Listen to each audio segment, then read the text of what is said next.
Morning GTA Cars, medyo marami tayong releasing this week. Isa na itong ating EcoSport na 2021 top trend variant automatic transmission. Ito yung new look second gen. Kita nyo naman, napaka-pogi, diba? Kinis. So tapos na yung ating detailing dito for releasing na ito, guys. Ito yung isa sa mga release natin. Then another one, itong 2017 natin na Ford EcoSport Ambiente. So ito is bound to Bicol, guys, ang ating nagpa-reserve ng itong unit na to. Manual to, guys, Ambiente na unit. So tapos na rin ang 3-step detailing nito. Ayan, kita nyo na gano'ng kakinis, diba? Ayun yung mga kasama sa inyong mga units at iba pa yung SOP natin, yung mga engine, transmission at checking everything, pang ilalim, aircon, lahat-lahat, cooling system, and itong isang EcoSport natin. Ayan.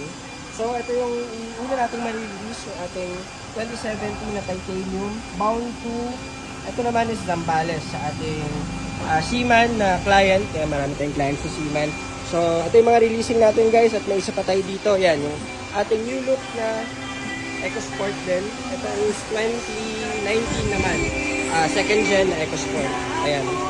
So ayan ang ating mga releasing, guys, at abangan nyo pa, meron pa tayong mga nandun sa workshop, sa paint shop, sa ating mga SOP yan, nakapaikot yan, guys, under chassis, aircon.